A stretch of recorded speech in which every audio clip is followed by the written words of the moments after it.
Is your partner microcheating? If so, it could lead to the destruction of your relationship as you know it. And you may not even know that's the direction you're going in. It just for now makes you feel uncomfortable. But you need to know that microcheating can cause serious problems, because microcheating often leads to macrocheating, which is really just cheating. All of it is cheating. But microcheating is a very specific phenomenon that is really enabled by modern technology that most people don't know how seriously they should take it. Should I really be jumping on this? Is this worth fighting over? Yes, it is. And I'm going to show you exactly why. I'm going to show you what microcheating is. And in the second half of this video, I'm going to explain to you exactly how to handle this threat so that you can preserve your relationship or make sure you don't get your heart broken by someone who's doing it.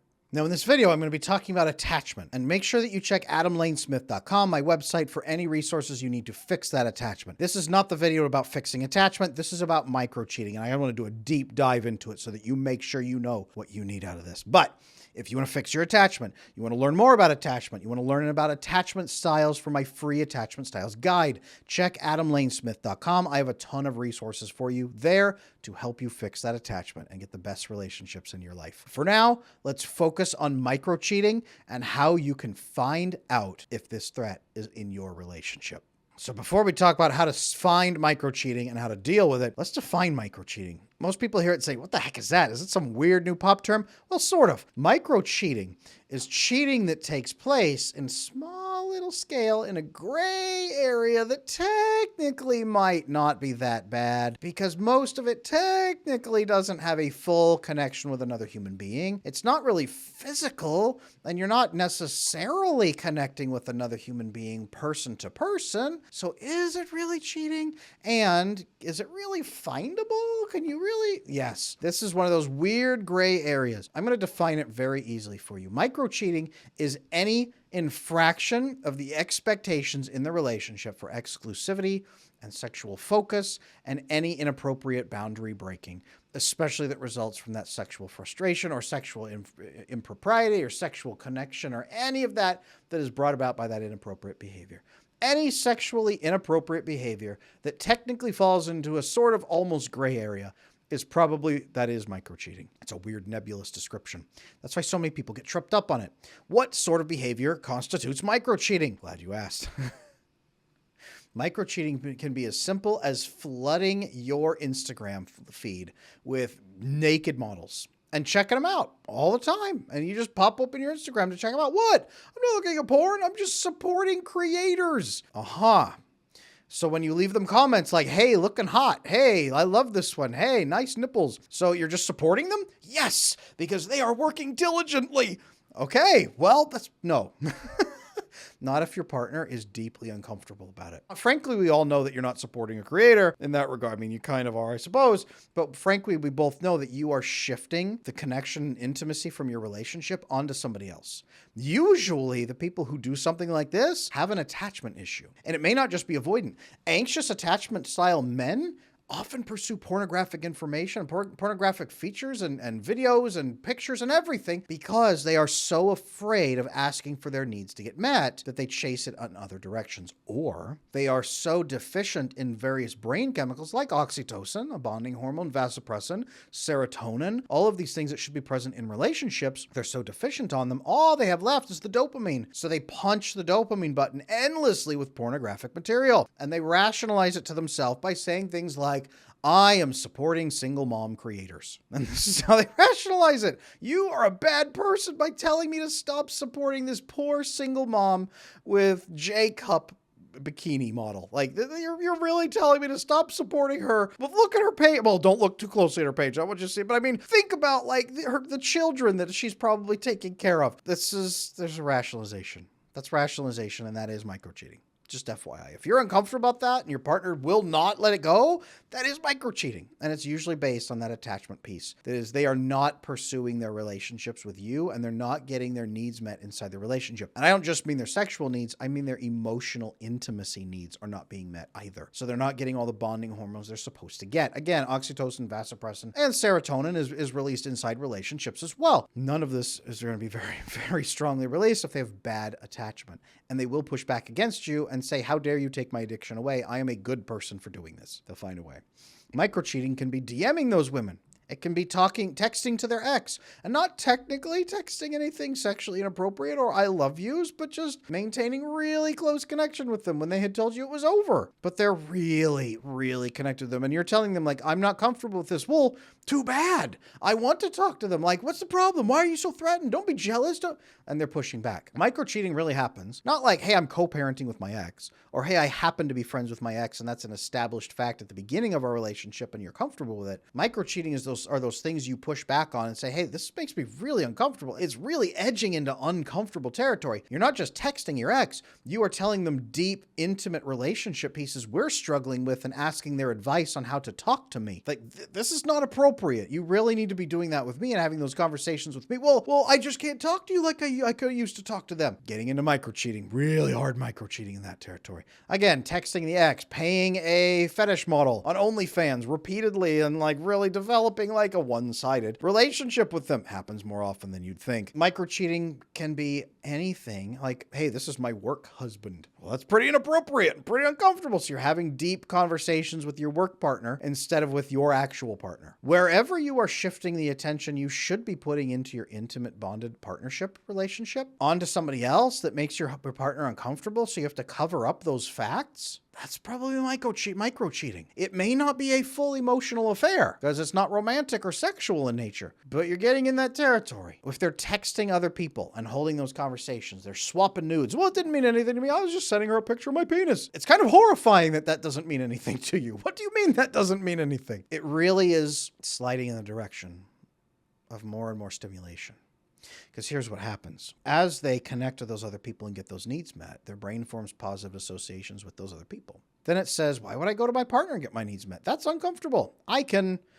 any of the other micro-cheating things they're doing. Micro-cheating really happens when they are too afraid to build that connection with their partner and get their needs met in an open, transparent way. I can't go to my girlfriend and just ask for sex, but I can go to this OnlyFans model and send custom video requests by paying $500. I'll get a custom video for just me. Yes, these things happen. How do I know? Because a lot of these guys end up in my coaching when they've gone too far. And micro-cheating has progressed to actual cheating. And they say, Adam, help me. I'm engaged to get married. There's this wonderful woman I love. And I have now cheated on her with this fetish model that I told her was no big deal. I don't know how to tell her. I don't know if I should ever tell her. Should I just get married or should I ride off into the sunset and never tell her and she wonders where I went? What am I supposed to do now? Micro-cheating can very fast turn into real cheating. If you don't believe it, check out all of my TikTok channel. I'm at Attachment Bro, where I talk about micro-cheating. And then the first couple people come in and say, this is stupid. Don't be that jealous. And then you get all these stories from women who say, this destroyed my marriage.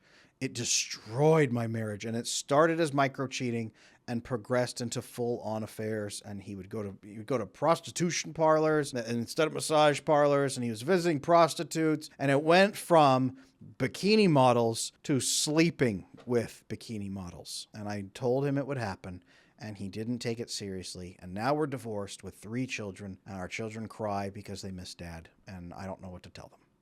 So, if you think it's no big deal, you can tell that to the broken families that this is destroyed. It really, frankly, has. And so many people will not take this seriously. Usually when I post videos like this on other channels, we'll see if YouTube does it too. But usually what I get is really angry over OnlyFans creators and really angry bikini fetish models from Instagram saying, how dare you? This is the dumbest thing I've ever heard. And then you get the women who come in and say, my marriage was completely obliterated and my children are so hurt because of what began as micro-cheating. This is very important. You need to know this. So now let's talk about how to deal with this. Frankly, watch this video. If somebody, many times it doesn't begin because the person is proud of looking at pornography and things like this. They do not know how to get their needs met. So the best thing you can do is assess the attachment styles in your relationship. I have a free attachment styles guide over on my website, over on adamlanesmith.com. I also coach this. I can coach you through this if your marriage is experiencing micro-cheating. If you think you have attachment issues, sign up and schedule with me and I will coach you through it. I can work with you on this. But check the attachment, yours and theirs, because micro-cheating often begins as an inability to ask for their needs to get met in the relationship, even just emotional intimacy needs. Women can micro-cheat just like men can. Women are just a little bit typically more emotional about it rather than the graphic sexual material. It can progress that direction, but women tend more toward the emotional affair side. If you're the person who's microcheating, number one, I don't think you're a bad person. I just don't. I do think it destroys families, but I don't think that's what people set out to do. In fact, I know it's not, because I work with so many people in my coaching practice who have microcheated or are microcheating and are desperately trying to get out of it. And they say, Adam, why am I addicted to pornography? If you're a guy who's addicted to pornography and you want to get away from it and you say, I'm not with a woman yet, but I'm going to be, and I want this out of my life, talk to me about it. It's probably linked to an attachment issue. Let's fix that. Let's fix both. If you're someone who's being microcheated on or being cheated on and you want to end that, but you're afraid to do it, sign up for my coaching. I will walk you through the process of how to really stand up for yourself in the relationship. And it doesn't have to destroy your relationship if the other person's willing to work on it. There are some key steps, but you really need to be able to have an open, frank discussion about the needs that are not being discussed. You don't go in and say, this is clearly my fault, so let me fix this for you by giving you, no. But you say, look, this is happening, and it wouldn't happen if there wasn't something under the surface not being talked about. What do we need to talk about, and what is being missed? And if you don't know, let's talk about bonding. Let's talk about attachment. Again, it usually comes in of missing the oxytocin, the vasopressin, the serotonin. All they're doing is punching the dopamine buttons. So other people that they're texting are really just dopamine drip. It's, hey, let me get this picture. Hey, let me look at this person. Hey, let me get that response. Hey, and your phone is a dopamine machine designed to keep you stuck in a perpetual dopamine loop. So it makes it even worse. Like I said, microcheating is a more technology-focused phenomenon that is happening more and more recently because of this. Have the frank discussion about it. And if the other person is absolutely unwilling to do anything about it, you need to have consequences ready. Not meaning you have to break up and get a divorce on the spot, but you need to be able to tell them, look, I know this is a problem. I know it's a problem for our relationship and will threaten us down the line. I'm not willing to go down that road with you.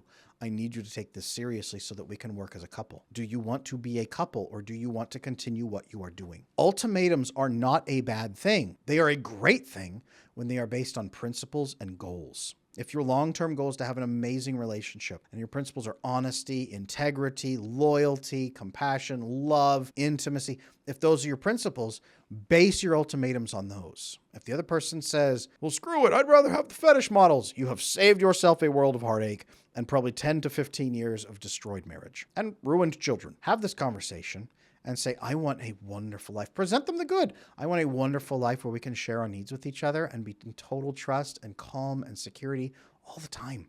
That's what I want with you. Can we please build that together? If so, awesome, let's do it. But this thing is in our way. Can we fight it together? Please. And if he's willing to, or she, sign them up for my coaching. We don't know how to fix it. Send them to Adam. I will give you some practices that will help you completely destroy the risks of microcheating in the relationship if you're willing to do them, if you're both willing to do them. If you are, I will help. I help people all the time with this stuff. I will help you. Send me an email at support@adamlanesmith.com.